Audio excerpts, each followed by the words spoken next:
रणबीर कपूर से तो प्रेम करने की बोल। প্রেম তো এক তরফা প্যার, उसकी ताकत तो कुछ और ही होती है। রং মিলান্তি করতে গিয়ে যেটা শিখেছি জীবনে, যে কোনো সম্পর্কে বন্ধুত্বটাই আসল। অদ্ভুত অদ্ভুত স্ট্রাগল ফেস করি, মানে আমাকে এরকমও বলা হয়েছে তোকে খুব শিক্ষিত দেখতে। আমাকে অনেক প্রজেক্ট থেকে আমার স্কিন টোনের জন্য কিন্তু খুব ফর্সা না, ও এটা পারবে না, ও খুব গ্ল্যামারাস।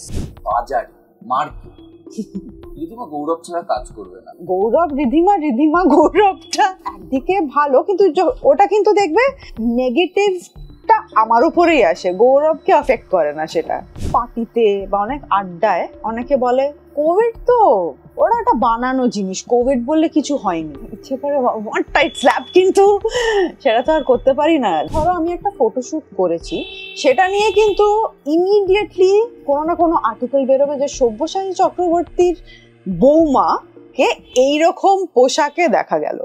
কেন?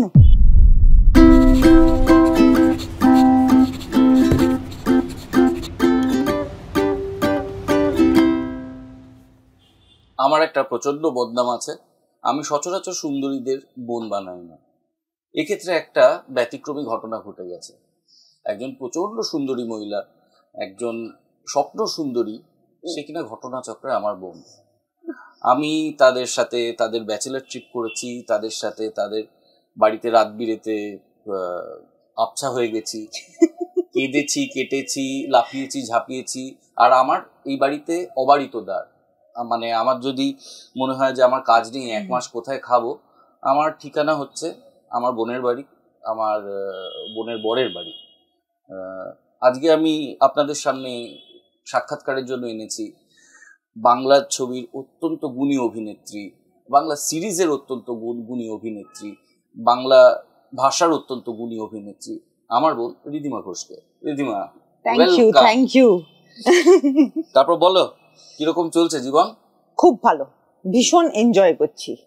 আর ধীর কি আদৌ ধীর? একটু একটু এখন বদমাইশিটা দেখা দিয়েছে, কিন্তু মোস্টলি ধীর।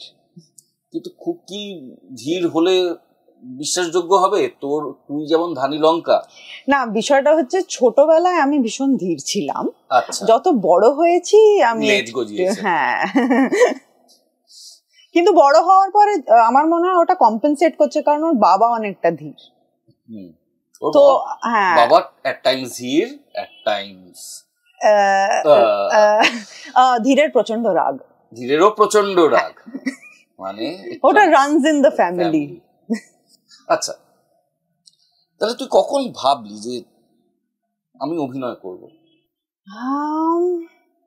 সত্যি কথা বলতে মনে নেই, মানে খুবই ছোট ছিলাম এবং তখন জানতাম না অভিনয় জিনিসটা কি। মানে আমি খুবই ছোটবেলা থেকে নাচ শিখেছি, আমি 2.5 বছর বয়স থেকে নাচ শিখেছি। আমার মা ট্রেন্ড কত্থক ডান্সার ছিলেন, আমি ছোটবেলা থেকে কত্থক শিখেছি, তারপর ওড়িশি শিখেছি। যখন খুবই ছোট, মানে আদো আদো কথা বলি, তখন টিভিতে দেখতাম ধরো মাধুরী দীক্ষিত নাচছে, তখন আমার মনে হতো আমি মাধুরী দীক্ষিত হব। তো অভিনয়টা আমি জানতাম না, আমি বেসিক্যালি হয়তো পারফর্মার হতে চেয়েছিলাম, কিন্তু আমাকে ছোটবেলা থেকে কেউ জিজ্ঞেস করলে আমি সব সময় বলে এসেছি অ্যাক্ট্রেস হব। সেটা কি করে হব, মানে হব কি না জানতাম না, কিন্তু ওই একটাই স্বপ্ন ছিল আমার। তো স্কুল কোথায়? Loreto house. Loreto. How was your school life? School life, বন্ধু? খুবই ভালো, মানে অল গার্লস স্কুল। স্কুলে প্রচুর বন্ধু ছিল, কিন্তু আমি ছোটবেলা থেকে অল গার্লস স্কুলে ছিলামই, বাট আমি ভীষণ টমবয় টাইপ ছিলাম। মানে সারাদিন অল গার্লস স্কুলে পড়াশুনো করে এসে বিকেল 4টে বাজলে আমি নিচে মানে গলিতে ক্রিকেট খেলতে নামতাম, এবং আমার পাড়ায় শুধুই ছেলে বন্ধু ছিল, এবং সানডে করে আমরা বিবেকানন্দ পার্কে যেতাম ক্রিকেট খেলতে। আমি আসি ছোটবেলায় ক্রিকেটটাও খেলতে চেয়েছিলাম, এখনো বেশ ভালো ক্রিকেট, হ্যাঁ, কিন্তু সেটা আমাকে খেলতে দেওয়া হয়নি, কারণ আমার বলা হয়েছিল মেয়েরা ক্রিকেট খেলে না। আমি আজ অব্দি আমার বাবাকে কথা শোনাই যে তুমি ভাই যখন ক্রিকেট ট্রেনিং এ যেত আমাকে কেন পাঠাওনি। এবং এটা কিন্তু আনলাইক মোহরদা, হ্যাঁ সত্যি তাই। কিন্তু আমাকে সান্টা ক্লজ কিন্তু একটা ক্রিকেট কিট আমি চেয়েছিলাম, সেটা দিয়েছিল, মানে প্যাড, গ্লাভস, হেলমেট, ডিউস বল, ব্যাট সব ছিল তাতে। কে জানে, হয়তো ক্রিকেটারও হতে পারতাম। ওম তো ফ্যান্টাস্টিক স্পোর্টসম্যান, ও এখনো গলফ খেলছে, খেলার সাথেও নিজেকে সবসময় জড়িয়ে রেখেছে। আর পাড়াটা কেমন ছিল? পাড়ায় বন্ধু বান্ধব ছিল? হ্যাঁ, অনেক। আমি হিন্দুস্তান পার্কে বড় হয়েছি। তুমি এসছো তো ওই বাড়িতে? হ্যাঁ, তো হিন্দুস্তান পার্কে হ্যাঁ অনেক বন্ধু বান্ধব ছিল, কিন্তু ওই মানে দুটো গ্রুপ ছিল, একটা মেয়েদের দল ছিল, একটা ছেলেদের দল ছিল। কিন্তু রিধিমাকে সবসময় ছেলেদের দলে পাওয়া যেত, কারণ আমি নয় ক্রিকেট খেলতাম বা ফুটবল খেলতাম। ফুটবলটা অতটা ভালো খেলতাম না, সেটা আমার দাদু, যাই হোক সরি দাদু। আর নয়তো ওই কালী পুজো আর দুর্গাপুজোর সময় ক্যাপ বন্দুক নিয়ে চোর পুলিশ খেলা, এইসব জিনিসে রিধিমাকে দেখা যেত। তো আমি মানে ওরকম ছিলাম। বাট হ্যাঁ, খুব মজা হতো। মানে এখন আর ওই পাড়ায় আড্ডা বা রাস্তায় খেলাধুলো ওগুলো তো আমি মানে দেখতেই পাই না। তো হোপফুলি মানে ধীরকে এনকারেজ করতে পারবো যে আমাদের অ্যাটলিস্ট কমপ্লেক্সে নিচে নেবে, খেলাধুলোটা যাতে করে। তোর দাদুর কথা যখন উঠলোই, একটু তোর পারিবারিক লিনিয়েজটা জানতে চাই। মানে তোরা তো একটা প্রচন্ড সম্ভ্রান্ত পরিবার থেকে তুই বিলং করিস, মোহনবাগানের সাথেও তোদের একটা পারিবারিক সম্পর্ক আছে আমি যতদূর জানি। একটু আমাকে বল। বেসিক্যালি দাদু মানে আমাদের বেসিক্যালি একটা বিজনেস, একেজি ফুড প্রোডাক্টস, ওটা বাবার ছিল। এবং আজকাল নিউজ পেপারেও মানে আমাদের স্টেক ছিল। কিন্তু দাদু আমাদের ভেড়িও ছিল, মানে বেসিক্যালি বিজনেস ব্যাকগ্রাউন্ড। কিন্তু দাদু স্পোর্টসটা ভীষণ ভালোবাসতেন এবং তাই জন্যই ফুটবলের সাথে ভীষণভাবে অ্যাসোসিয়েটেড। মানে দাদুর জন্যই নেহেরু কাপ শুরু হয় ভারতবর্ষে। তো উনি অল ইন্ডিয়া ফুটবল ফেডারেশনের সেক্রেটারি ছিলেন লাস্ট ডে অবধি, বেঙ্গল অলিম্পিক্সের প্রেসিডেন্ট। তো স্পোর্টসকে ভীষণভাবে দাদু চেষ্টা করতো। মানে অশোক ঘোষ, মানে একটা ওয়ার্ল্ড স্টেজে তুলে ধরা, মানে ইন্ডিয়ান স্পোর্টস। তো এটা বেসিক্যালি হ্যাঁ, এটাই আমার ব্যাকগ্রাউন্ড, বেসিক্যালি স্পোর্টস আর বিজনেস ব্যাকগ্রাউন্ড। আর নবনীতা দেবসেন আমার দিদা, আমার দাদুর ফার্স্ট কাজিন। অমর্ত্য সেন আমার দাদু। তো হ্যাঁ মানে আর এবং প্রতিবেশীও হিন্দুস্তান পার্ক হিসেবে নবনীতা দেবসেন অন্তত ওদের প্রতিবেশী ছিল। তারপর ছোট্ট রিধিমা তো ভেবেছিল সিনেমায় নামবে। তারপর সেটা ছোটবেলায় তো অনেকেই অনেক কিছু হয়। আমি ভাবতাম সচিনের সাথে আমি ব্যাটিং ওপেন করব, কিন্তু সেটা তো হয় না। তোর হলো কি করে? আমার বাবা মার জন্য। আচ্ছা বল। তো ছোটবেলা থেকে তো আমি বলতাম অভিনয় করব। তো নাচটা ভীষণ মন দিয়ে শিখেছি, ওটা আমার প্যাশন, এখনো ভীষণ ভালোবাসি নাচতে। তো সেইটা করে গেছি। এবং স্কুলে স্পিচ অ্যান্ড ড্রামা ক্লাস হতো, বা স্কুলের হয়ে আমি যেরকম ডান্সেও স্কুলকে রেপ্রেজেন্ট করেছি, থিয়েটারেও করেছি। সেটা করতে করতে একটা স্টার প্লাসে একটা কাবুম বলে ডান্স কম্পিটিশন হয়েছিল, যেরকম সোনিতে বুগি বুগি হতো ওরকম। তো ওইখানে অডিশন দিয়েছিলাম। তখন আমি বোধহয় ক্লাস 12-এ পড়ি। অডিশন দিয়েছিলাম এবং ইস্টার্ন জোন থেকে 6 জন সিলেক্ট হয়েছিল, আমি একজন ছিলাম। তো সেটার জন্য আমি বম্বে যাই, সেখানে পারফর্ম করি। সেখানে বেশি দূর অব্দি এগোতে পারিনি কম্পিটিশনে। কিন্তু তারপরে ওইটা টেলিকাস্ট হওয়ার পরে আমার কাছে প্রথম ফোন আসে র্যান্ডমলি একটা ছবির জন্য। সেটা আমার প্রথম ছবি হয়, ফ্রেন্ড। হ্যাঁ, তো সেখান থেকেই আমার শতাব্দী রায়ের ফ্রেন্ড। হ্যাঁ, সেখান থেকে জাদু ছিল। ওহো, আরে জিজ্ঞাসা, জাদু ছিল না, ওই তো ওর নাম গ্রহের লোক ছিল, তো ওর নাম ফ্রেন্ড ছিল। ওর নাম ফ্রেন্ড ছিল। আচ্ছা, তারপর ওই সিনেমাটা যেটাতে তুই মৈনাকের কাঁধে উঠে পোস্টার, অমর সঙ্গী, এরকম ভাবে ইন্ট্রোডিউস করতে কেন ছবিটা? ওটা মনে আছে। আরে অমর সঙ্গী তো আবার আসছে, বিক্রম আর সোহিনী। তারপর হলো কি অমর সঙ্গী। তারপরে হ্যাঁ, অমর সঙ্গী আর বউ কথা খাও সাইড বাই সাইড হয়। ও, তো টেলিভিশন করবি কেন ভাবলি? নাকি রবি ওঝার জন্য? রবি স্যার না, আমি সত্যি তখন ভাবিনি, কারণ ফ্রেন্ডের শুটিং যখন চলছে তখন আমার জাস্ট কলেজে উঠলাম এবং আমি ডিসাইড করেছিলাম আমার পড়াশোনাটা শেষ করব। তো তার মধ্যেই টেলিভিশনের অফার আসে, রবি স্যার ডাকে, রবি স্যার তো সে কোনোভাবেই ছাড়বে না, না নেই তুমকো করনাই পড়েগা বলে রবি স্যার যেরকম ছিলেন। তাই আমি বললাম যে বেসিক্যালি আমাকে আগে বলেছিল মৌরিটা করতে, তো সেটার জন্য আমাকে মাসে 25 থেকে 28 দিন শুটিং করতে হতো। তো আমি তখন রবি স্যারকে বলেছিলাম যে আমি তো এইভাবে পড়াশোনাটা করতে পারবো না, সো আমি নীরাটা করবো তাহলে। তো ওটা আমার কম দিন লাগতো আর আমি সাইড বাই সাইড কলেজও করছিলাম তখন। তো সেইটা করতে করতে তারপর অমর সঙ্গী হয়। এবার অমর সঙ্গীর প্রবলেম ছিল তখনকার দিন বলছি, মানে সত্যি এখন তো অনেক দিন, 15 বছর তো বটেই। হ্যাঁ, তো তখন 3 মাস ধরে একটা ছবি শুটিং হতো, মানে একটা মেইন স্ট্রিম বাংলা ছবি, নাচ গান ফাইট, মানে 6 দিন ধরে ক্লাইম্যাক্সের শুটিং হতো, 4 দিন ধরে গানের শুট হতো। তো 3 মাসের জন্য আমাকে কমপ্লিটলি ছবিটার জন্য ডেট দিতে হতো। তো ওইভাবে আমাকে বউ কথা কাও তখন গিভ আপ করতে হয়। তখন অমর সঙ্গী হয় এবং অমর সঙ্গী হওয়ার পরে এক এক করে ছবি আসতে থাকে। কিন্তু হ্যাঁ, মানে এবার রং মিলান্তিতে যে ঢোকার তো সময় আসছে, আর ক্রমশ আমার লোভ বাড়ছে। আমার প্রিয় ছবি, তুই জানিস, আমি অনেক জায়গায় অনেকবার বলেছি। ওখানে তো প্রেমটাও হলো। হ্যাঁ, পুরো গল্পটা বল, কারণ এটা শুধু গৌরবের এত প্রেমের ব্যাপার নয়, বা শুধু ছবিটার ব্যাপার নয়। তোরা ওই কটা বন্ধু আজও বন্ধু। হ্যাঁ, তোদের ওই যে বিষয়টা, তুই, গৌরব, ইন্দ্রাশিস, তানাজি, তোরা যে বন্ধুটা ছিলিস, সেটা এখনো আছে। হ্যাঁ, অনেক সিনেমা অনেক বন্ধুত্ব তৈরি হয়, প্রজেক্টের পর সেই বন্ধুত্ব মানুষ ভুলে যায়।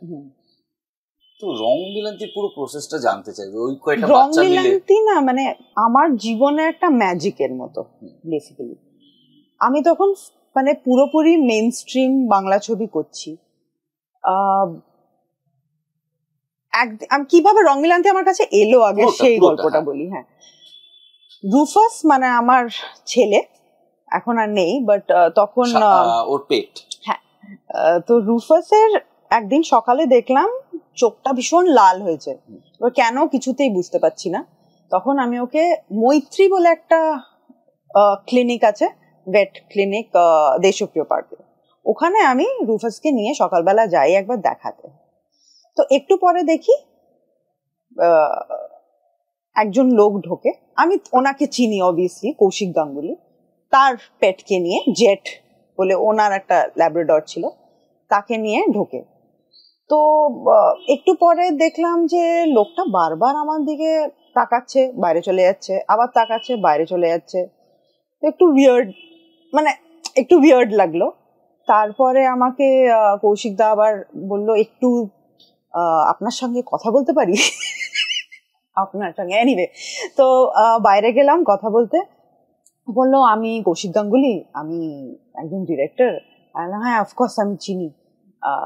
কৌশিক গাঙ্গুলি তখন আমাকে কিন্তু সেভাবে মানে চেনে না, এমনি র্যান্ডম একজন মেয়ে যাকে দেখে মনে হয়েছে বলে আমার সঙ্গে কথা বলছেন। তো আর আমি মানে লিটারালি প্রায় আমার নাইট স্যুট পরেই আমি ওই ক্লিনিকটায় গেছিলাম। হ্যাঁ, মানে চুল ফুল আছড়াইনি, হ্যাঁ, আমি জাস্ট চলে গেছি ওইভাবে সকালে রুফাসকে নিয়ে। এরকম আমি একটা ছবি করার কথা ভাবছি, তো একটু কি কথা বলা যায় সেই বিষয়ে? তো এভাবে আর কি কথাটা শুরু হলো র্যান্ডমলি নিয়ে, সব কথা টথা হলো, ডেট নিয়ে কথা হলো, হ্যাঁ করব, সব হলো। তারপর স্ক্রিপ্ট শুনতে গেলাম। স্ক্রিপ্ট শোনার পরে কৌশিক গাঙ্গুলি বললো যে এরা বাকিরা যারা ছিল ঘরে, মানে সবার সঙ্গে আলাপ করালো, গৌরব, ইন্দ্রাশিস, তানাজি। গৌরব চ্যাটার্জি সঙ্গে তখনও আলাপ হয়নি আমার, কিন্তু আমাকে বললো গৌরব চ্যাটার্জি করছে, এবং গৌরব চ্যাটার্জিকেই আমি আগে থেকে চিনতাম, বাকিদের আমি চিনতাম না। তো কিন্তু তোদের সকলকে নিয়ে আমরা রেকিতে যাব, যাতে তোরা একে অপরকে একটু চিনতে পারিস, তোদের বন্ধুত্বটা তৈরি হয়। এবং তারপর সেই পেট্রোল পাম্পের দৃশ্য, ওই ছবিটা। তো বললাম বেশ ভালো কথা। পেট্রোল পাম্পেই তোকে প্রথম, মানে যেদিন তোরা রেকি করতে যাচ্ছিলিস সেদিন কোনো পেট্রোল পাম্পের সামনে হয় নিকি উঠেছিল না, তুই উঠেছিলিস নাকি? না আমাদের গাড়ি ছিল, আমাদের গাড়ি ছিল। তো তখন আমার সঙ্গে কোনো আউটডোর হলে বা মিটিং হলে আমার সঙ্গে আমার বাবা যেত। হ্যাঁ হ্যাঁ, মোহরদা একটু ক্লিয়ার করে দাও। মোহরদা বাবা আমাদের বন্ধু, রিধিমার থেকে বছর 5 ছোট, মোহরদা। তো বাবা বললো তাহলে আমাদের গাড়িটা নিয়ে যাব, ছেলেগুলোকে আমরা তুলে নেবো আমাদের গাড়িতে, আর অন্য গাড়িতে প্রডিউসারের গাড়িতে কৌশিক দা, রাজদীপ দা ওরা আছে। তো ভালো কথা, প্ল্যান হলো গোল পার্কে পেট্রোল পাম্প থেকে সবাই উঠবে। তো আমাকে গৌরব চ্যাটার্জি মেসেজ করলো যে জাস্ট রিচিং। তো আমরা তখন হিন্দুস্তান পার্ক থেকে বেরিয়ে, মানে 2 মিনিট লাগবে পেট্রোল পাম্প পৌঁছতে। ভালো কথা, আমরা এসেছি, হঠাৎ কালো টি শার্ট পরে একজন ঘুরলো। হ্যাঁ, পুরো বিষয়টা একটু স্লো মোশনে হলো আমার কাছে। তারপর আমি ভাবলাম এটা হয় না যে কাম ব্যাক টু রিয়ালিটি টাইপের একটা হলো। সেটা গৌরব চ্যাটার্জি ছিল না, গৌরব চক্রবর্তী ছিল। ও আগে পৌঁছেছে, ওই একবারই বাই দ্য ওয়ে ও পাংচুয়ালি পৌঁছেছে টাইমে, কারণ সব জায়গায় ও লেট আসে। তো ভালো, ও আগে গাড়িতে উঠলো, তারপরে গৌরব চ্যাটার্জি এলো, তারপরে তানাজি এলো। ইন্দ্রাশিস ডিরেক্টলি পৌঁছেছিল, কারণ ওর সিরিয়াল থেকে ও ছাড়া পায়নি। তো রেখিতে যাওয়া হলো, ওখানে গেলাম। কৌশিকদা বললো, দেখ তোদের বন্ধুত্বটা যদি রিয়েল না দেখতে লাগে, ছবিতে বোঝা যাবে, তোরা ভেবে নে এটা একটা কন্ট্রাকচুয়াল বন্ধুত্ব, মানে ছবিটা হওয়া অবধি তোরা বন্ধুত্বটা মেনটেন কর। সেটা হয়নি, সেই বন্ধুত্বটা আজও রয়েছে এবং স্ট্রঙ্গার। তো এইভাবে শুরু হয় বন্ধুত্ব আমাদের, এবং শুটিংও শুরু হয় আস্তে আস্তে। এবং শুটিং এর সময় অদ্ভুত হতো, একজনকে কল টাইম দেওয়া হতো, আর প্রোডাকশন ম্যানেজার জানতেন যে এরা একসাথেই আছে, কোথাও আড্ডা মারছে, তো একজনকে কল টাইম দিলে বাকিরাও পেয়ে যাবে। তো এভাবে শুটিং চলতে থাকে। তারপর আর কি প্রেমটা মানে ওরকম প্রেম হয়নি বিষয়টা, কিন্তু মানে আমার মানে ভালো লেগেছিল, ওরও নিশ্চয়ই ভালো লেগেছিল, কিন্তু আমি নিজেকে বুঝিয়েছিলাম যে ঠিক তার আগেই আমার একটা খুব খারাপ ব্রেকআপের মধ্যে হয়েছিল, এবং সেটার পরে হ্যাঁ তুমি সবটাই জানো অবভিয়াসলি। তো আমি নিজেকে বুঝিয়েছিলাম যে না, বন্ধুত্বটা নষ্ট করব না। এবং রং মিলান্তি করতে গিয়ে যেটা শিখেছি জীবনে এবং আজও অ্যাপ্লাই করি, সেটা হচ্ছে যে কোনো সম্পর্কে বন্ধুত্বটাই আসল। ওই ফ্রেন্ডশিপটা না থাকলে ভালোবাসা থাকবে না। সো সেখানে দাঁড়িয়ে আমার মনে হয়েছিল যে এই যে আমাদের গ্রুপটা তৈরি হয়েছে, এই যে I was genuinely happy in life. আমি চাইনি যে সেটা কোনোভাবে হ্যাম্পার হোক, কোনোভাবে একটা কেমিক্যাল লোচা হয়ে যায়, হ্যাঁ নিয়ে সবটা ঘেটে গেল, আমার ওই কমপ্লিকেশনটা একদম আমি মানে চাইনি। তো আমি কিছু বলিনি, আমি চুপচাপ থেকে গেছি। হঠাৎ একদিন গৌরবই আমাকে বলল, তখন আমি ভাবলাম যে আচ্ছা ঠিক আছে। কিন্তু আমি বিশ্বাস করো রাহুলদা, আমি 1 মাস টানা নিজেকে বুঝিয়ে গেছি this is not forever, এটা পার্মানেন্ট নয়, এটা তো ভেঙে যাবেই। কিন্তু হ্যাঁ, touch wood, so far so good, so far so great. Rong Milanti যখন হলো, রিসেপশনটা কিরকম ছিল? সাংঘাতিক কিছু, সাংঘাতিক। মানে সেই সময় দাঁড়িয়ে, ঠিক তার আগে ইচ্ছে, অটোগ্রাফ এগুলো হয়ে গেছে। সো বাংলা সিনেমা ওয়াজ চেঞ্জিং। যদিও আমি আজও বিশ্বাস করি রং মিলান্তি এমন একটা ছবি, it was ahead of its time. Rang Milanti আজকের দিনে দাঁড়িয়ে যদি হতো, I think it would have been better. কিন্তু সেই সময় সোশ্যাল মিডিয়ার যুগ ছিল না, সেইভাবে পাবলিসিটি হতো না, কিন্তু তাও একটা ছবি শুধু, আর নতুন প্রডিউসার ছিল, মাউথ পাবলিসিটিতে 9 সপ্তাহ চলা। এবং আমাদের সেই সৌভাগ্যটা হয়েছে যে কেজি আমাদেরকে প্রিয়ার যে একটা ব্যালকনি আছে ওখানে দাঁড় করিয়ে আমরা দেখেছিলাম যে লাইনটা যে কত দূর অব্দি গেছিল, মানে শেষটা দেখা যাচ্ছিল না, এটা একটা হাউসফুল শো। তো সেইটা দেখার মানে সৌভাগ্য আমাদের। এবং বলছি না, Rong Milanti is magic. Rong Milanti is a dream come true. তো হ্যাঁ, a lot changed after that. Laptop, হ্যাঁ, তারপরে ল্যাপটপ। জুটি আবার প্রত্যাবর্তন। ল্যাপটপ অ্যাকচুয়ালি কিন্তু আমার আর ঋষির, মানে আমার আর অর্জুনের করার কথা ছিল। তাই? হ্যাঁ, আচ্ছা, অর্জুনের করার কথা ছিল, কিন্তু সেটা সামহাও ওয়ার্কআউট করেনি। তারপরে আবার আমাকে আর গৌরবকে কাস্ট করা হয়। ল্যাপটপে তোদের ট্র্যাকটা খুব মিষ্টি ছিল, মানে একটা প্রেম প্রায় হতে হতে জাস্ট একটা ল্যাপটপের জন্য হলো না। ল্যাপটপের এক্সপিরিয়েন্স কেমন? খুবই ভালো, মানে কম্পেয়ার টু রং মিলান্তি অনেক কম ছোট দিনের span এর কাজ, কাজ। কারণ অবভিয়াসলি অনেকগুলো গল্প। কিন্তু কৌশিক গাঙ্গুলির সঙ্গে কাজ করা, মানে কাজ তো ঠিক মনে হয় না বিষয়টা, মানে তখন মানে ভীষণ তুমি এনজয় করছো, কিন্তু তার মধ্যেও যে তুমি কত কিছু শিখে ফেলছো তুমি বুঝতে পারবে না। সো তারপর থেকে কেজি আমাকে আর কাস্ট করেনি। আমি ভীষণ মিস করি কেজির সাথে কাজ করার। কেজি এখন শুধু নেপোটিজম করে গৌরবকেই কাস্ট করে। কারণ গৌরবের কৌশিক কাকু তো, তাই জন্য। রং মিলান্তির সময় তোমার মনে আছে সাফারি পার্কের সামনে তুমি এসেছিলে, তোমার বিয়ের ইনভিটেশন কার্ড দিতে এসেছিলে তখন? আমার সব মনে আছে। তখন আমি ভীষণ স্টার স্ট্রাক, কারণ আমি চিরদিনই তুমি যে আমারের জন্য আবার হলে গিয়ে বাংলা সিনেমা দেখা শুরু করেছিলাম। সো আমি ভীষণই স্টার স্ট্রাক ছিলাম। রাহুল দা এসছে, রাহুল দা আমাদের সবার সাথে কথা টথা বললো। Are you happy with the follow ups? মানে এরকম রং মিলান্তির মতন ছবি করার পর বা ল্যাপটপ করার পর, আমি রাজকাহিনীতেও আসবো, আর একটু পরে আসবো, তুই কি মন মতো ফলো আপ পেয়েছিস? তখন রং মিলান্তি ল্যাপটপ করার পর আসবো আর একদিন, মানে কয়েকটা তারপরে ভালো ছবি করেছি। সে তো যে তুমি বললে রাজকাহিনী নিয়ে নিশ্চয়ই আড্ডা মারবো আরো, কিন্তু রাজকাহিনীর মতো একটা ছবি করার পর যেখানে আমি ভাবিনি আমি এতটা প্রশংসা পাবো, কিন্তু ওই প্রশংসাটা পাওয়ার পর 11 জনের মধ্যে, 10-11 জনের মধ্যে, কিন্তু ওই প্রশংসাটা পাওয়ার পর রাহুল দা, আমি আই থিঙ্ক 1.5 থেকে 2 বছর বাড়িতে বসেছিলাম। I had no work. So আমি কখনো ওরকম ভাবে এক্সপেক্ট, মানে কোনো কাজ করলে আমি এক্সপেক্ট করি না যে ও এটা করলে তাহলে, মানে আমি স্ট্র্যাটেজাইজ করতে পারি না সিনেমাটা নিয়ে, জানো তো।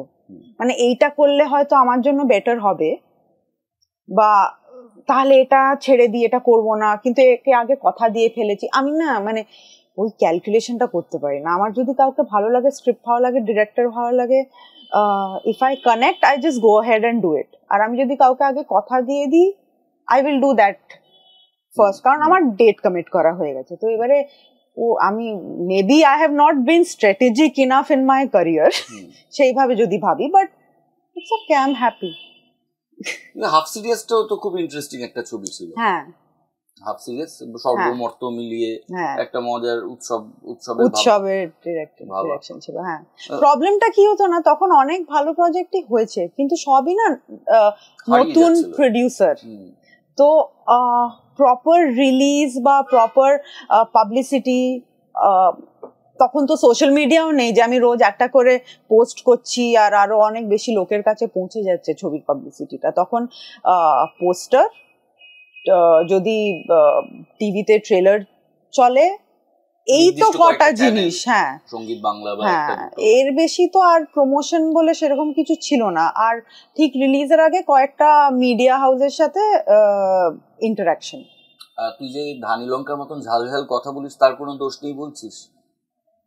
মানে যাকে তাকে যা তা বলে দিস, কারণ আমি ডিপ্লোম্যাটিক নই, আমার যেটা মনে হয় আমি বলি। তো নর্মাল একটা ভাবনা আছে, ও তো টাকা আছে, ওর আবার জীবনে দুঃখ কি? এ তো পয়সাওয়ালা বাড়ির মেয়ে, এর আবার দুঃখ কি? ডিপ্রেশন এই পৃথিবীর যে কোনো প্রান্তে, যে কোনো অর্থনৈতিক স্পেসে যত সফলই সে হোক, ডিপ্রেশন দুঃখ সবার হয়, স্ট্রাগল সবার লাইফে আছে। Even Ambani has his own share of troubles, struggles. Core স্ট্রাগলটা কিরকম ছিল বা স্ট্রাগলটা কিরকম থেকেছে বা হয়েছে? স্ট্রাগল ডেফিনেটলি ছিল, মানে আমি তো ইন্ডাস্ট্রিতে কাউকে চিনতাম না যখন কাজ শুরু করেছি, কমপ্লিটলি আউটসাইডার। এবং আমি সত্যি কথা বলতে আমি যখন অভিনয় শুরু করেছি আমি খুব খারাপ অভিনয় করতাম, ফ্যাক্ট। তারপরে যেরকম কাজ করে করে অনেকটা শিখেছি, এবং সত্যি কথা বলতে after working with Kaushik Ganguly আমি অ্যাকচুয়ালি বুঝেছি অভিনয়টা কি কি করতে হয়। অভিনয় করতে হয় না, বিহেভ করতে হয়, বা কিভাবে ক্যারেক্টারটা হয়ে উঠতে হয়। আগে বা রবি স্যারের কাছে অনেক শিখেছি যে reading in between the lines, এইসব অনেক টেকনিক্যাল জিনিস ওইভাবে কাজ করতে করতে শিখেছি আমি। এবার তখন আমি পড়াশোনাটাও করছি এবং যেরকম আমার কাছে কাজ আসছে তার মধ্যে বেছে বেছে আমি কাজ করছি। আমি অমর সঙ্গী করার পর বীরেশ চ্যাটার্জির সঙ্গে একটা ছবি করেছি, তারপর হরনাথ চক্রবর্তীর সঙ্গে একটা ছবি করেছি। এটা করার পর আমার কাছে রং মিলান্তি আসে, এবং তারপরে I would have loved to do more mainstream films also, কিন্তু তারপরে আমার পাথটা একদমই শিফট, হ্যাঁ একদমই শিফট করে গেল। তো তারপরেও মানে বিষয়টা কি বলতো, স্ট্রাগল তো এখনো মানে রোজই স্ট্রাগল করি। মানে আমার খুব ইচ্ছা করে ভালো ভালো কাজ করতে। আমার লাইফে খুব একটা সিম্পল পলিসি আছে এখন ধীর হওয়ার পরে আরোই সেটা আমার কাছে ক্লিয়ার, যে আমি যদি বছরে একটা কাজ করি, সেই একটা কাজ হ্যাজ টু বি গ্রেট। আমি আমার 500% দিয়ে সেটা করব, বাট ওই একটাই কাজ যদি আমি করি ইটস ওকে, আমি একটা ভালো কাজ করব। আমার দরকার নেই 25টা ছবি এক বছরে করার, মানে আমার ওই আউটলুকটাই নয়। এবং আজ অবধি আমি কখনো টাকাটা প্রায়োরিটাইজ করিনি, মানে যে এই কাজটা করতেই হবে কারণ এটা আমাকে অনেক টাকা দেবে বা এটা থেকে আমার অনেক রোজগার হবে, তাহলে আমি আগামী 3 মাসে 3টে ছবি করে নিই। ইট হ্যাজ অলওয়েজ বিন কি কাজ করছি, কন্টেন্টটা কি, স্ক্রিপ্টটা কি, আমার ভালো লাগছে কিনা। এবার সেটা একটা দুদিনের পার্টও হতে পারে একটা ছবিতে, বাট আই এম হ্যাপি। ভালো কাজ করাটা has always been my priority, বুঝতে পারছো তো? এবং স্ট্রাগল বলছো মানে অদ্ভুত অদ্ভুত স্ট্রাগল ফেস করি। মানে আমাকে এরকমও বলা হয়েছে তোকে খুব শিক্ষিত দেখতে, তোকে ভীষণ আরবান দেখতে, ভীষণ শিক্ষিত দেখতেটা কি আমি বুঝলাম না, যাই হোক শিক্ষিত দেখতে, তুই খুব ফর্সা। এটা একটা আমার বিশ্বাস করার, এটা this is racism, of course it is racism, কিন্তু হ্যাঁ, কিন্তু আমাকে অনেক প্রজেক্ট থেকে আমার স্কিন টোনের জন্য কিন্তু খুব ফর্সা না, ও এটা পারবে না, ও খুব গ্ল্যামারাস। গ্ল্যামারাস মানে কি? মানে আমি যখন আমাকে বলা হয়েছিল আমি সত্যবতী করতে পারবো না because I am glamorous, but আমি তো সত্যবতী করে ভগবানের আশীর্বাদে বা অডিয়েন্সের আশীর্বাদে it is one of the most loved Satyabatis. হ্যাঁ, তো সেটা তো করেছি। আরে আমাকে অপরচুনিটিটা, আমি রিয়েল লাইফে রিধিমা, অফকোর্স আমি একরকম, কিন্তু আমাকে যদি একটা কেউ ক্যারেক্টার দেওয়া হয়, আমি কি স্ক্রিনে সেটাই সেম জিনিসটাই করছি? সেটা তো একটা চান্স দেওয়া উচিত, বা ফেয়ারলি একটা অডিশন নাও, ইফ নাথিং। সেটাই আমার পয়েন্ট। বাট হ্যাঁ, এইরকম জিনিস আমি প্রচুর ফেস করি।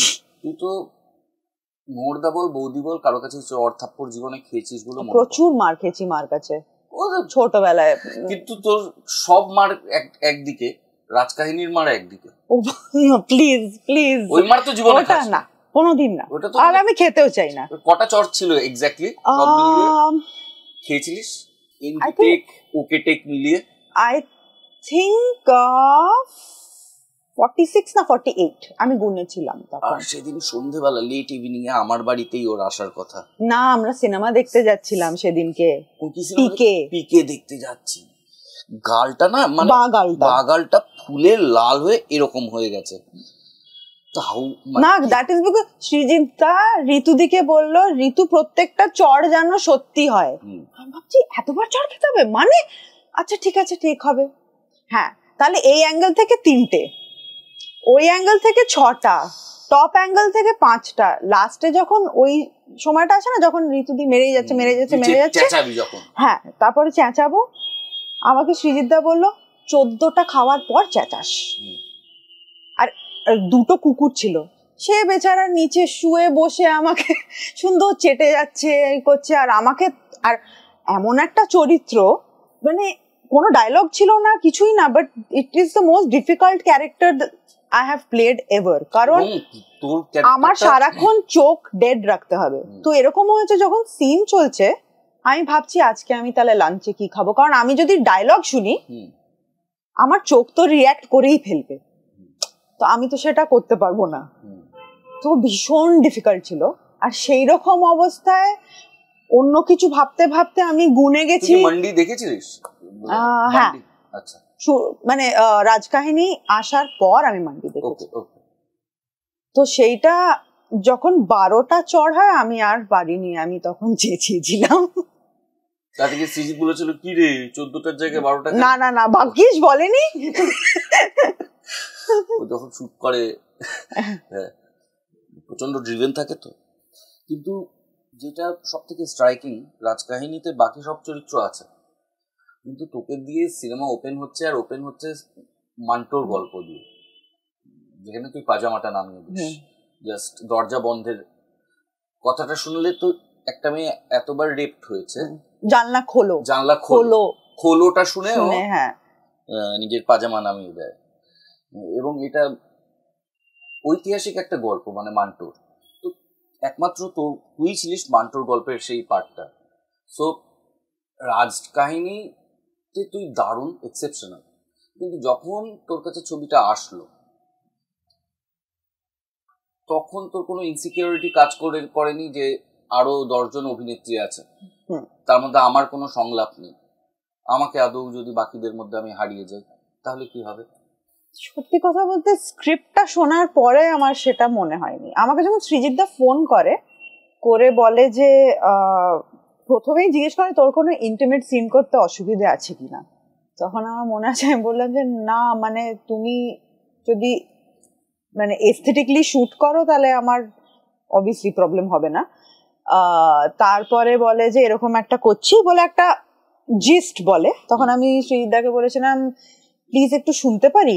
আমার এখনো মনে আছে এসডিএফ এর লেক গার্ডেন্স এর তখন অফিস, সেখানে বসে আমি, রনি কাকু, আরো কয়েকজন ছিল, বাট পুরো কাস্ট স্ক্রিপ্ট রিডিং হয়নি, শুনেছিলাম। তো সেটা শোনার, ও আমাকে সৃজিতদার ফোনে এটাও বলেছিল তোর কিন্তু পুরো ছবিতে কোনো ডায়লগ নেই।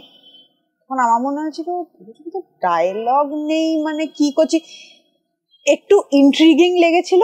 কিন্তু যখন স্ক্রিপ্টটা শুনি, যেখানে ছবিটা শেষ হচ্ছে, যখন রিডিংটা শেষ হয়, আমি 5 মিনিট কেঁদেছিলাম এবং যে সৃজিতদাকে বলেছিলাম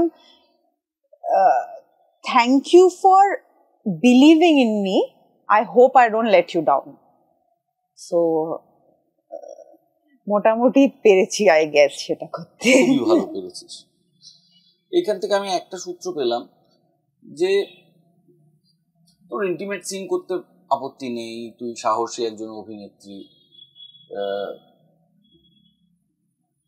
অথচ বাজারে মার্কেটে ঋদ্ধিমা গৌরব ছাড়া কাজ করবে না। ঋদ্ধিমা, সেটা তো আমার এখনো মনে আছে তুমি আমাকে বলেছিলে তোরা কিন্তু একটা রাহুল প্রিয়াঙ্কা হয়ে যাওয়া তোদের একটা সম্ভাবনা আছে, এবং সেটা আমাদের মাথায় ছিল। এবং সত্যি কথা বলতে আমি লাস্ট গৌরবের সঙ্গে কি কাজ করেছি আমি মনে করে ঠিক বলতে পারবো না, কারণ আই থিঙ্ক ব্যোমকেশ, তারপরে আমার দ্বিতীয় পুরুষে আমার যে স্পেশাল অ্যাপিয়ারেন্সটা ছিল ওইটুকু, বাট আদারওয়াইজ হ্যাঁ রন্ধনে বন্ধন সেটা recently, but otherwise last fiction অনেকদিন ওর অপোজিটে কাজ করিনি। কিন্তু হ্যাঁ ওই আর কি গৌরব ঋদ্ধিমা গৌরবটা সেটা মানে একদিকে ভালো, কিন্তু ওটা কিন্তু দেখবে নেগেটিভ এফেক্টটা আমার উপরেই আসে, গৌরবকে এফেক্ট করে না সেটা। মানে জানি না কেন এটা সবাই বলে, বাট হ্যাঁ। তো ধীর হলো, একটা মেয়ের যখন বাচ্চা হয় তার জীবনে তার শরীরে একটা সামুদ্রিক পরিবর্তন হয়, আমরা জানি। তারপর তুই আর্টিস্ট ফোরামের ডাকে একটা মিছিলে গেছিস, সেই মিছিলে একজন সিনিয়র তোকে বললো, কি রে তোর চেহারা তো বদলে গেল। তুই তাকে মনে করিয়ে দেওয়ার চেষ্টা করলি যে আমার কিন্তু একটা বেবি হয়েছে, তো তাতে কি হয়েছে, সবার হয়, বলে সে চলে গেল। এইটার পর একটা মেয়ের মনে কি হয়, স্পেশালি যে অভিনেত্রী যাকে রোজ ক্যামেরার সামনে দাঁড়াতে হবে, তাকে যখন ইন্ডাস্ট্রিরই একজন এরকম ভাবে খুঁচিয়ে যায়। আর না, সব থেকে যেটা আমার মনে আছে, আমি ওখান থেকে বেরিয়ে তোমায় ফোন করেছিলাম, কারণ ওই যে তোমার বোনের মতো, তুমি আমার দাদার মতো, এবং আমি জানি তোমার সঙ্গে আমার রোজ কথা না হলেও আমি যখন ইচ্ছে ফোন তুলে তোমায় ফোন করে যা ইচ্ছে বলতে পারি। সো আমি ভীষণ রেগে গেছিলাম, সত্যি কথা বলছি। আমি অনেক কিছু বলতে পারতাম, বলতে চেয়েছিলাম, কিন্তু এত না চারিদিকে ক্যামেরাস ছিল, এবং আমি যেই কজের জন্য সেখানে গেছিলাম, আমি যদি আজকে সেখানে রিয়্যাক্ট করতাম না, ওই কজটা মিথ্যে হয়ে যেত। সেই দিনের জন্য, সেই মুহূর্তের জন্য আমার কাছে ওই প্রতিবাদটা ইম্পর্টেন্ট ছিল। কিন্তু আমি ভীষণই রেগে গেছিলাম। ফার্স্ট অফ অল, আমার বেবি হয়েছে না বেবি হয়নি, আমি মোটা না রোগা ইজ মাই কল। আমি ডিসাইড করব আমি কবে রোগা হব। আমি মোটা হয়েছি, বেশ হয়েছে, সেটা হয়েছে। সো সেটা কেন কেউ ডিকটেট করবে? এবং তুমি যখন একটা মহিলার রেসপেক্ট নিয়ে এক জায়গায় প্রতিবাদ করতে গেছো, সেখানে তুমি আর একটা মহিলাকে গিয়ে বলছো তাতে কি হয়েছে, তোর বেবি হয়েছে, আমার বউয়েরও তো হয়েছিল। হ্যাঁ, সো এই হিপোক্রেসিটা সবার মধ্যেই আছে। তারাও ক্যান্ডেল মার্চ করেছে, তারাও প্রতিবাদ করেছে। Unfortunately that is the reality of our society, সেটা কিছু করার নেই। বাট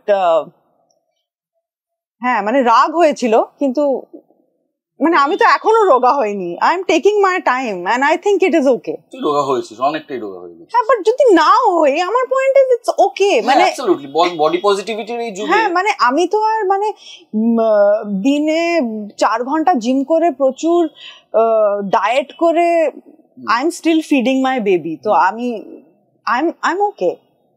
তোর চুজ করার রাজকাহিনীটা, তারপর পাওয়ার প্রসেসটা শুনলাম, এবার কাজের প্রসেসটা শুনবো। 11 জন মহিলা, তার সাথে অপুদা আছে, কৌশিক সেন আছেন, কাঞ্চনদা আছে, সব বাঘা বাঘা অভিনেতারা, শিউলিতে আউটডোর, সবকিছু আমি কাছ থেকে জানি, কারণ প্রিয়াঙ্কাও ছিল। এবং এতজন সমবয়সী এবং সুদীপ্তা দি, ঋতু দি মিলিয়ে একটা টিম, এবং যেখানে সব থেকে ছোট হচ্ছে আমাদের দিতিপ্রিয়া। তো how was the shooting experience? Rigorous তো বটেই, ভীষণ ট্যাক্সিং। এবং আমি ভীষণ, যখন ফ্লোরে থাকতাম না, ওই একবারই হয়েছিল আমি ভীষণ ডিপ্রেস থাকতাম। কারণ অবভিয়াসলি যে সাবজেক্টটা নিয়ে কাজ করছি, আমাদের গল্পটা যেরকম সিনস হচ্ছে, সেগুলো ভীষণ ইমোশনালি আর মেন্টালি ড্রেনিং। তো সেইটা যখনই আমরা টেকনিশিয়ান স্টুডিওতে গিয়ে ফ্লোরে ঢুকতাম, টানা 15 দিন একবার ফ্লোরে ঢুকে গেলে না, মেন্টাল স্টেটটা চেঞ্জ হয়ে যেত।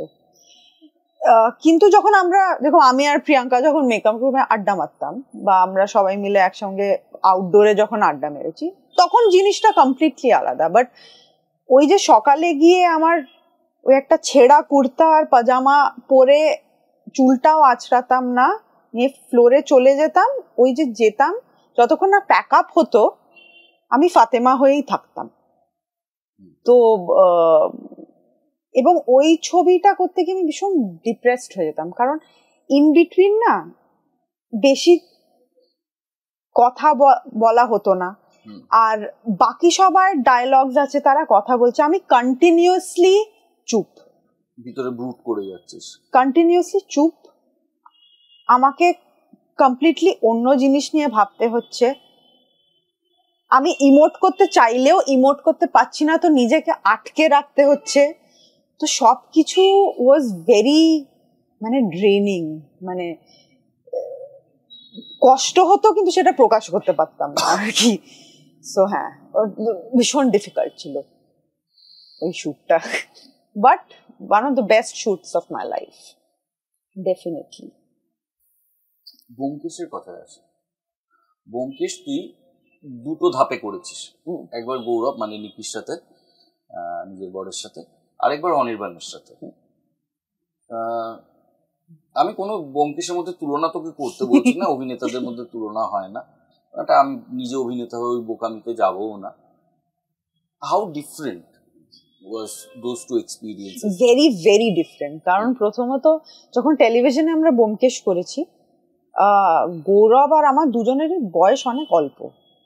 মানে ব্যোমকেশ যখন শুরু হয়, মানে গল্প শুরু হয় ব্যোমকেশের যে বয়স, প্রথম গল্পটা তাও মানিয়ে যায়, কিন্তু তারপরে তো বয়স বাড়তে বাড়তে গেছে। আর আমরা যেহেতু টেলিভিশনে টানা 1 বছর জিনিসটা করেছি, এবং অনেক সময় কি হয়েছে, হয়তো একটা ছোট গল্প, কিন্তু টেলিভিশনের জন্য আমাদের ওটা 9টা এপিসোড করতে হয়েছে এবং অনেকটা টানতে হয়েছে। তো মানে ক্যারেক্টার্স গুলো সেম ছিল, কিন্তু কখনো কখনো কোয়ালিটি সাফার করেছে টেলিভিশনকে কেটার করতে। হ্যাঁ হ্যাঁ, আমার মনে হয়েছে পার্সোনালি সেটা। কিন্তু সেটাই যখন ওটিটিতে করলাম আমি আবার এসে,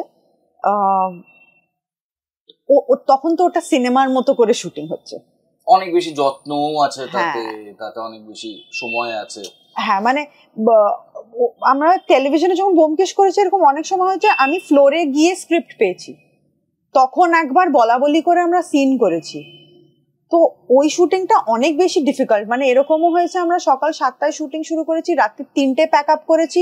তখন এই 14 আওয়ার্স এর এই নিয়মটা ছিল না টেলিভিশনে। 3টে প্যাক আপ করে আবার পরের দিন 7টায় কল। তো মনে আছে? হ্যাঁ, তো তখন মানে অনেকটা মানে ওই জন্যই তুমি ঠিকই বলেছো, কোয়ালিটিটা আমার মনে হয় কোথাও গিয়ে একটু সাফার করেছে। সেটা না, সেটাও দুটো মিডিয়ামের, কিন্তু ওটিটিটা অবভিয়াসলি অনেকটা। সত্যবতী হিসেবে কিভাবে আলাদা হলি, ইভলভ করলি ওটিটির সময়? আই থিঙ্ক যখন টেলিভিশন করেছি তখন আমি অতটা ম্যাচিওর ছিলাম না অ্যাজ অ্যান অ্যাক্টর, আর যখন ওটিটি করেছি I was a lot matured as an actor. তো ওইটা বোধহয় আমার অ্যাপ্রোচটাকে অনেকটা হেল্প করেছে। হ্যাঁ, আমার মনে হয় সেটা, আমার maturity played an important part. আর যাদের সাথে কাজ করেছিস তাদের মধ্যে বেস্ট অজিত তো সুপ্রভাত, উইদাউট আ ডাউট। সুপ্রভাত, হ্যাঁ হ্যাঁ, তুই যাদের সাথে কাজ করেছিস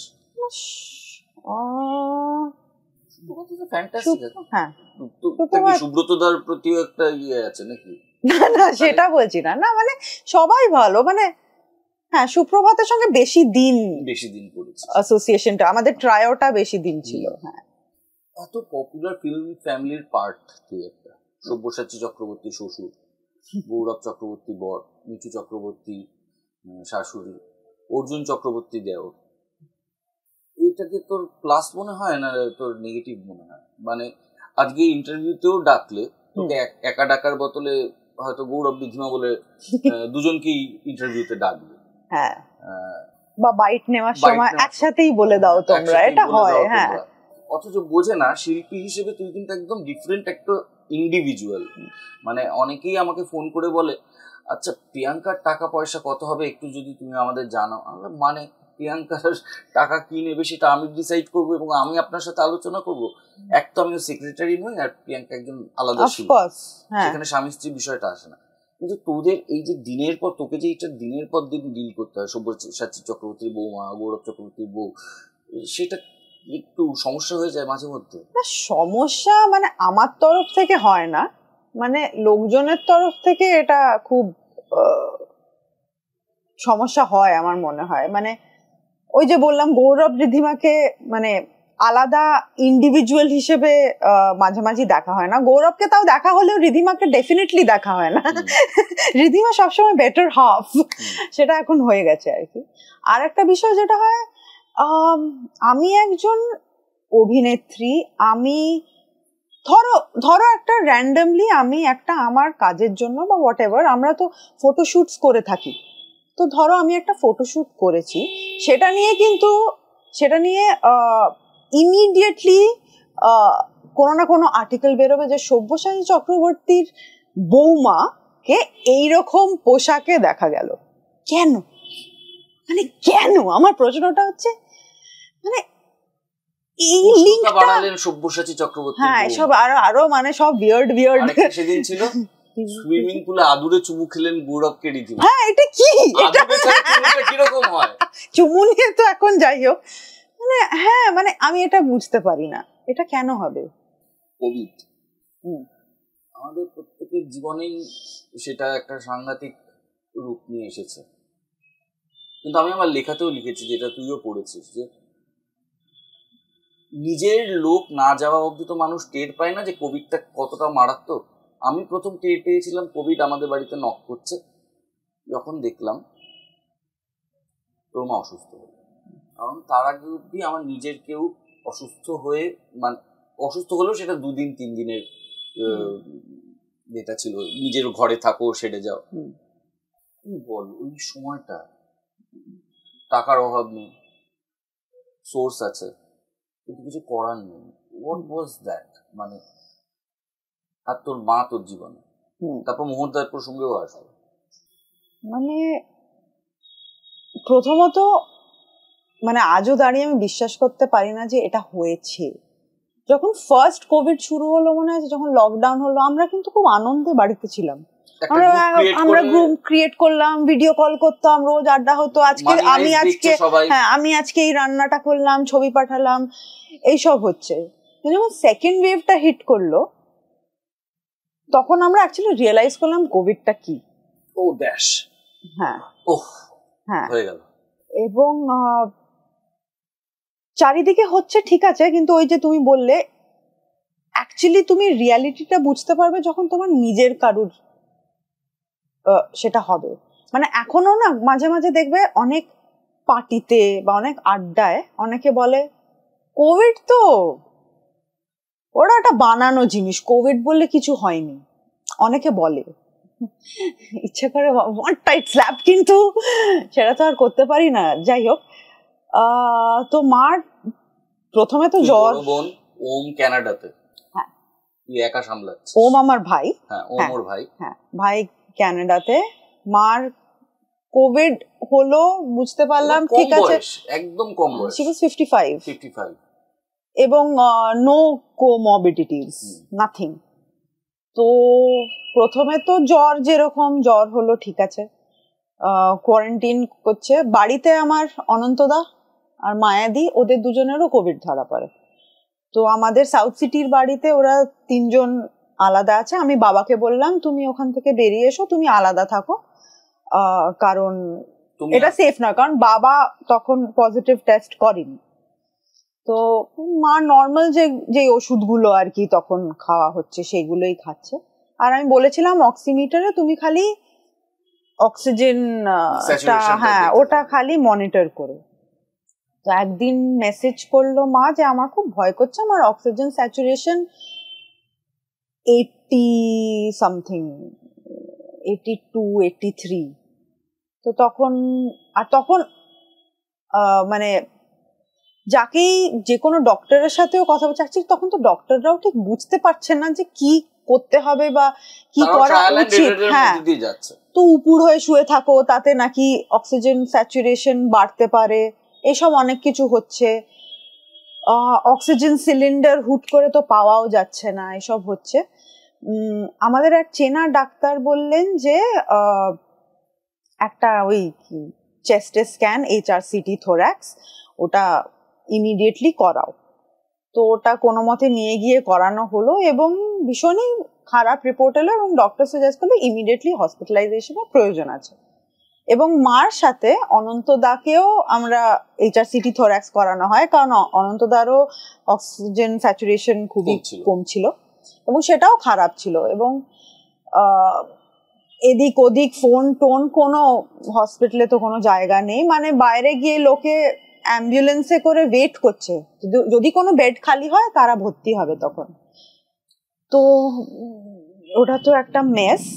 তার মধ্যে কোনো মতে তুই আমাদের মাঝে মধ্যে মেসেজ করছিস এই ওষুধটা কি পাওয়া যাবে, ওই ওষুধটা সেটা তখন মা ভর্তি হয়নি তখনও, মানে মাকে ভর্তি করা হলো।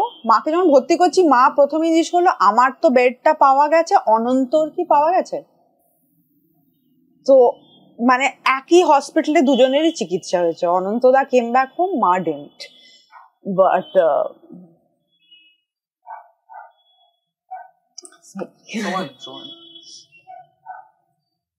হ্যাঁ, তখন তো ওষুধও এক একদিন এক একটা ওষুধ বলা হচ্ছে, কি একটা রেমডিসিভির না কি, সেটা নিয়ে আমি গ্রুপে মেসেজ করছিলাম এটা কি পাওয়া যাবে, কারণ হসপিটাল থেকে বলে দিয়েছে যদি তোমরা নিজেরা ব্যবস্থা করতে পারো আমরা দিতে পারি, বাট আমাদের কাছে নেই।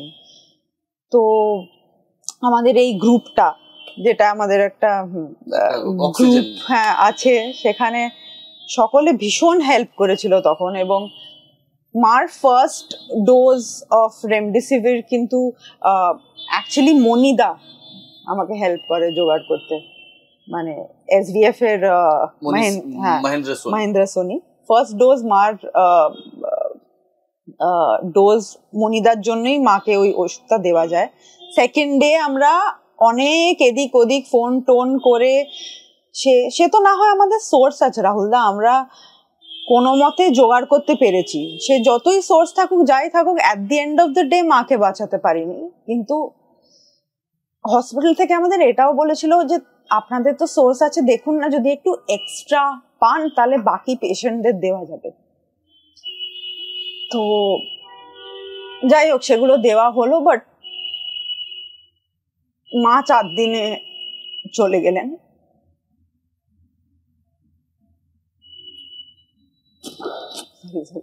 না, এটা তো কোনোদিন ঠিক হবার না। বিশ্বাস করো আমিও ভাবতে পারছি না তখন যে একসাথে তো 5 দিন উৎসব করলাম, তা 6 মাস আগে ম্যাক্সিমাম তোদের বিয়ে হয়েছে, ক মাস আগে বিয়ে হবে? না না 1-1.5 বছর, 2 বছর হয়েছে বিয়ে। 2 বছর। তাতে এত মজা করেছি, সবটাই বৌদি আর দাদার ইনভলভমেন্টে, এবং কোনোদিন কোনো রকম অসুস্থতা দেখিনি। সেই মানুষটা চলে যাওয়াটা একটা হিউজ ধাক্কা ছিল। আর সবটাই এত তাড়াতাড়ি হলো খুব, যে মানে বুঝতেও পারলাম না। এবং ওয়ার্স্ট পার্ট হচ্ছে মা যেদিন চলে গেল পরের দিন বাবা টেস্টেড পজিটিভ। তোরা তখন সবাই একসাথে চলে এসেছিস? হ্যাঁ, আমাদের বাড়িতে। হ্যাঁ, আমাদের বাড়িতে তখন বাবা, আমি আর গৌরব লিভিং রুমে থাকতে শুরু করলাম, কারণ তাহলে বেডরুম থেকে বাবা যদি ডাকে আমরা শুনতে পাবো।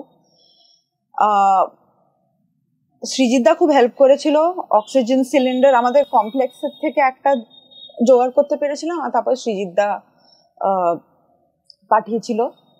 এবং বাবারও এরকম, মানে বাবা ওষুধ খেত, সবই এমনি ঠিক ছিল, খুব উইক হয়ে গেছিল, কিন্তু রাত্রি 3টের সময় একটা কাশি হতো। বাবার অক্সিজেন লেভেল এরকম হয়েছে 30-তে নেমেছে। এবং রাত্রি 3টের সময় আমি গৌরবের দিকে তাকিয়েছি, গৌরব আমার দিকে তাকিয়ে আছে। ওই পিপি কিট পরে গৌরব ভেতরে গিয়ে অক্সিজেন চালাচ্ছে। 1 ঘন্টা আমরা অক্সিজেন দিয়ে বাইরে বসে আছি। Then his lungs use to recover. তো সেইটা আমাদের, কিন্তু তোর মধ্যে তো তখন ভয় বসে গেছে, মাকে হারিয়েছি, বাবার এটা কেন? আর অদ্ভুত ভাবে, হ্যাঁ সেটা তো আছেই। আর এমন ওই কটা দিন মানে এমন ভাবে জিনিসটা এগিয়েছে না, মানে গ্রিভ করার আমি সময় পাইনি, কারণ I have to take care of বাবা। ওদিকে ওম ওখানে আছে। বিশ্বাস করো বাবা যখন ঠিক হচ্ছে তখন গৌরব আর আমার হলো। হ্যাঁ, তো ওই 1 মাসের একটু বেশি, তখন তো আমি মায়ের কাজও করতে পারিনি। তোরা সেই সময় তো কাজ করিসনি মনে হয়? না, 1 মাস পরে করলাম, যখন আমি কোভিড থেকে রিকভার করলাম। সো হ্যাঁ, মানে আমাকে সবাই 1 মাস ধরে তোদের এমন ঝড় গেল যে, তাহলে কি তোর মনে হয় যে ওই যে একটা গ্রিভ করতে পারিসনি, একটু রয়ে গেছে, ওটা ফিরে ফিরে আসে অনেক সময়? হ্যাঁ, ডেফিনেটলি। কিন্তু সেটা আমি এটাও ভেবেছিলাম যে আই থিঙ্ক থেরাপি করলে ইট উইল হেল্প মি। কিন্তু বিষয়টা মানে আমি থেরাপি করাই মাঝে মাঝেই, এবং এই জিনিসটা না মানে it is a part of me. এটা যত মানে এটা তো আমি চাইও না এটা আমার থেকে বেরিয়ে যাক। আমার বাবা চলে গেছে 15 বছর, যত দিন যাচ্ছে আমার স্বপ্নে ফেরত বেশি আসছে। বাবাকে আরো স্পষ্ট দেখতে পাই এখন।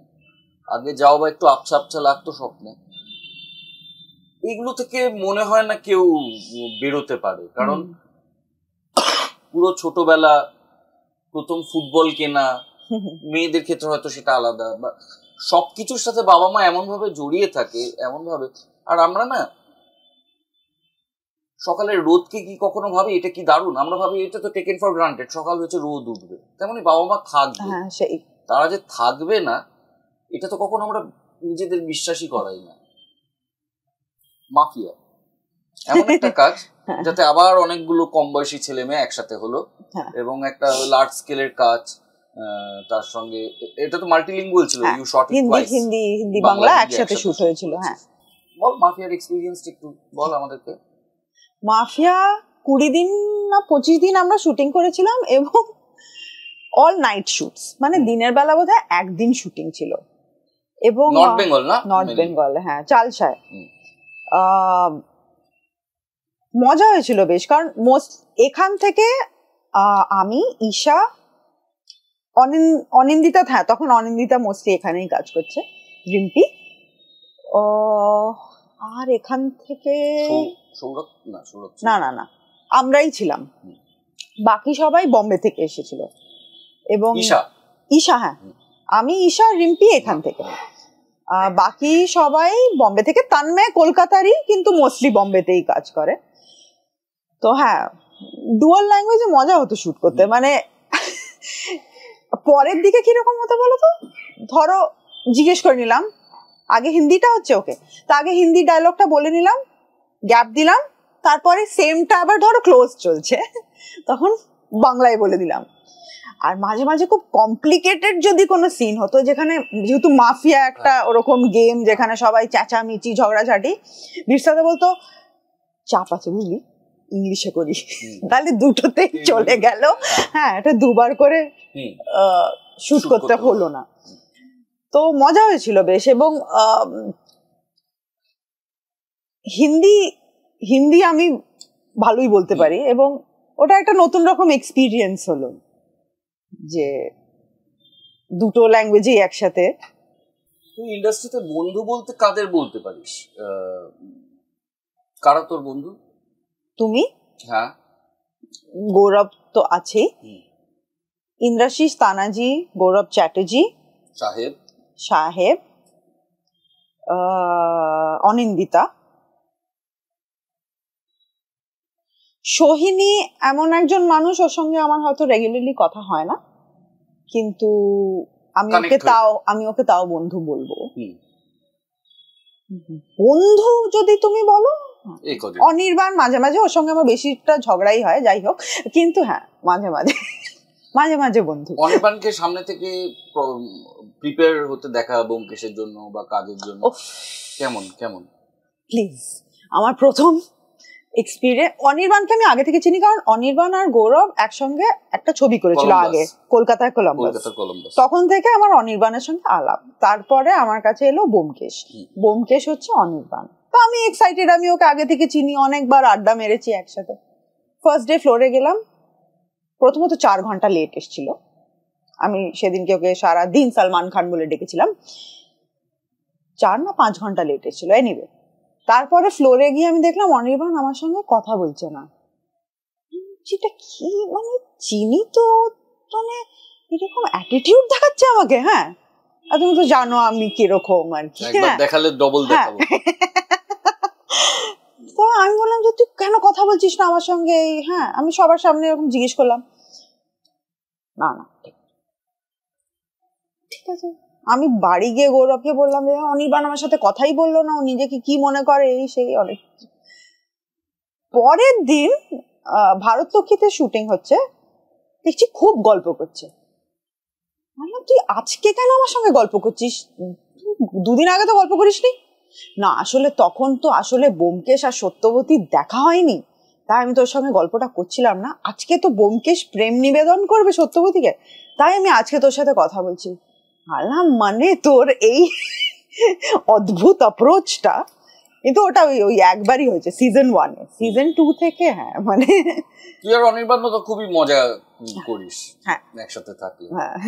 বেকারি কখন, আচ্ছা এইটা বলি, রিধিমা যে কোনো কেকের দোকানকে ফ্রাস্ট্রেশনে ফেলে দিতে পারে, কারণ বেনু কাকু দেখলে বলিনি, দেখলে বকা খাবো, ফেলে দিতে পারে, যে কোনো বেকারিকে লজ্জায় ফেলে দিতে পারে।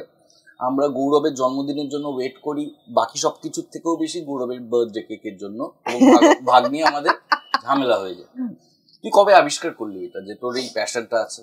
রান্নার প্রতি প্যাশনটা ছিল না, বেকিং এর প্রতি প্যাশনটা ছিল, এবং সেটা পুরোপুরি আমার মায়ের জন্য।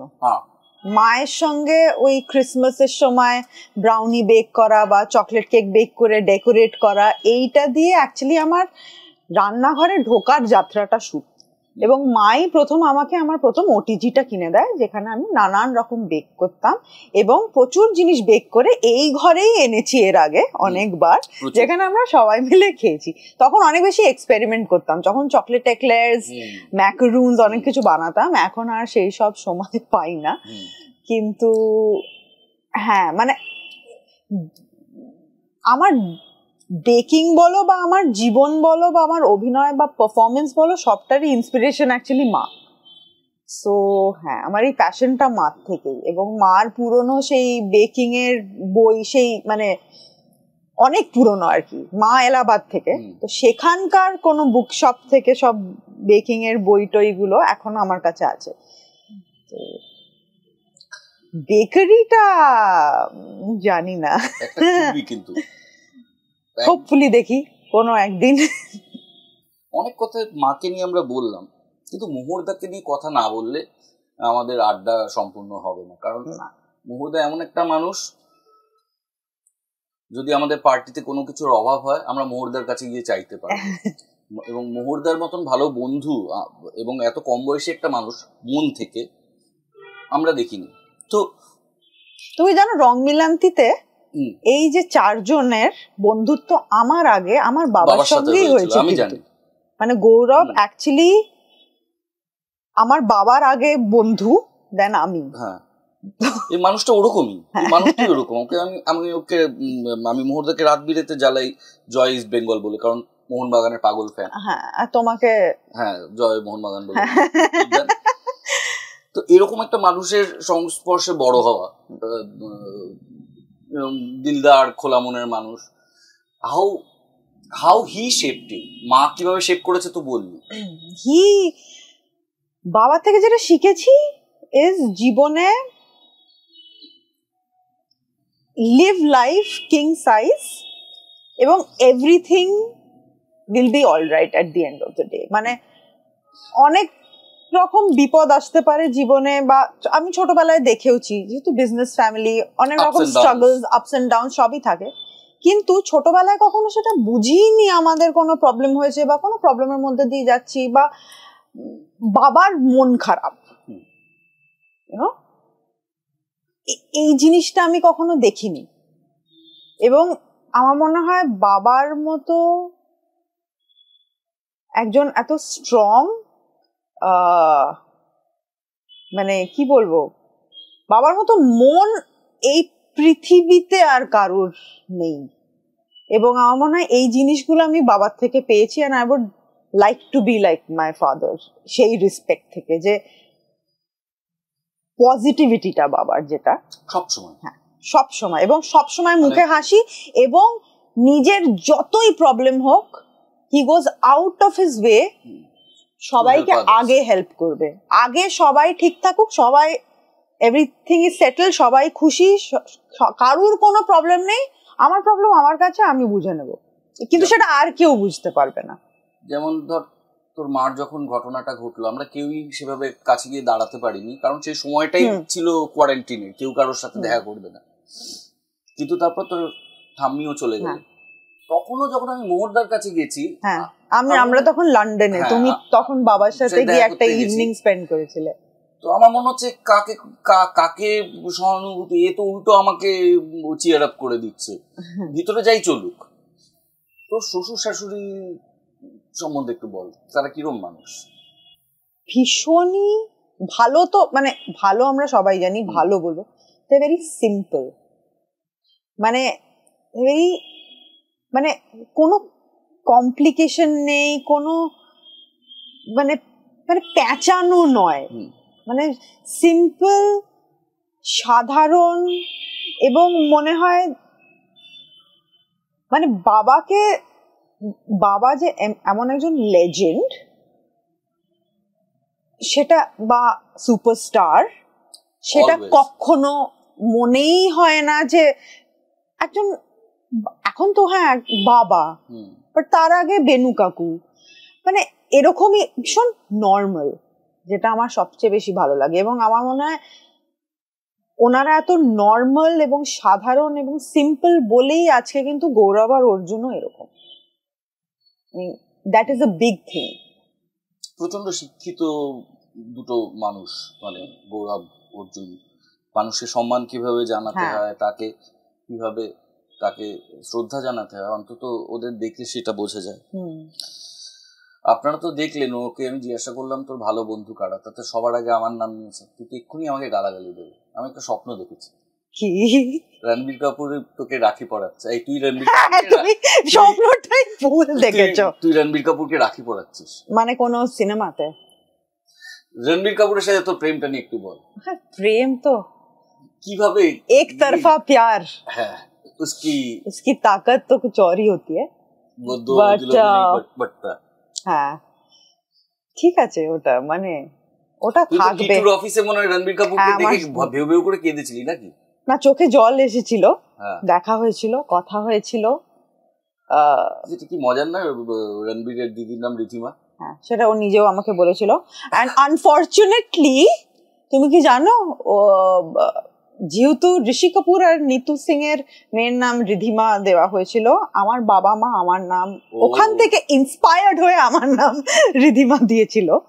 সো হ্যাঁ, আনফরচুনেট, কিন্তু ঠিক আছে, মানে হেসো না, এগুলো খুব খারাপ। ঠিক আছে, গৌরব আমাদের আছে, আমাদের গৌরব সে তো আছে। আমি তো সবসময় বলি Ranbir Kapoor is my first husband who I will never marry. তো বরটা সম্বন্ধে তো কিছুই বললি না, একটু বল কেমন মানুষ, কি রকম মানুষ, কি ভাল লাগে, কি খারাপ লাগে। আমরা কি এটা মানে এই ইন্টারভিউটা সিজন 2 হবে একটা নাকি? হ্যাঁ, সিজন 2 হবে, মানে ইন্টারভিউ তো আবার নেব তোদের। কি ভাল লাগে, কি খারাপ লাগে, কি মজা লাগে? খুবই ভালো, he is my best friend, ভীষণই আন্ডারস্ট্যান্ডিং। আমরা দুজনে না ভীষণ দু রকম, মানে গৌরবের সঙ্গে যখন আমার আলাপ হয়, আমার ওই maybe that attracted me to him. মানে আমি যতটা এক্সট্রোভার্ট, ও ততটাই ইন্ট্রোভার্ট। আমি যতটাই লোকজনের সঙ্গে মিশতে ভালোবাসি, আড্ডা মারি, বেরোই, পার্টি করি, গৌরব ঠিক উল্টো, ও একা থাকতে ভালোবাসে। যদিও এত বছর আমার সঙ্গে থেকে এখন ও ওরকম হয়ে গেছে, আমি বাড়িতে থাকতে ভালোবাসি। কিন্তু অপোজিটস অ্যাট্রাক্ট বলে না, I think that really worked আমাদের মধ্যে। এবং ওর সবই ভালো, I think he is perfect, like 99.9% perfect. Lifebuoy সাবান নাকি? হ্যাঁ, কিন্তু ওই রাগটা যদি একটু, রাগটা আগের থেকে অনেক কমেছে, কিন্তু হ্যাঁ, বাট দেন अगेन রং মিলান্তিতে একটা ডায়লগ ছিল, কিছুটা পাওয়া যায়, কিছুটা যায় না, তাই সই। কৌশিক গাঙ্গুলির একটা সংলাপ যদি কেউ বলে দেয়, তাহলে সেটা শেষের জন্য খুব সুন্দর হয়ে যায়, তাই না? কিছুটা পাওয়া যায়, কিছুটা না। রিধিমার আমরা অনেকটা জানলাম, অনেকটা না, কিন্তু রিধিমার পুরোটা জানতে গেলে আমাদের আবার আসতে হবে। আসলে রিধিমাও কি জানে নিজের পুরোটা, সেটা তো নয়। কাজে আমাদের এই জানার প্রসেসটা চলতে থাকবে। আজকে রিধিমা এলো, তো আরো নানা রকম মানুষকে জানার জন্য আপনাদের চোখ রাখতে হবে। সহজ কথায়, আমার এই গেঞ্জি বানিয়ে দিয়েছে বংমেড, আপনারা চাইলেই কিনতে পারবেন ওদের ইয়েতে, ওদের কি ওয়েবসাইটে গিয়ে সার্চ করবেন। আর আমার যেটা বলার, ওই লাইক শেয়ার সাবস্ক্রাইব করে দিন, তাহলে গরিবের চ্যানেলটা চলে যায়। Thank you Ridhima. Thank you, নমস্কার।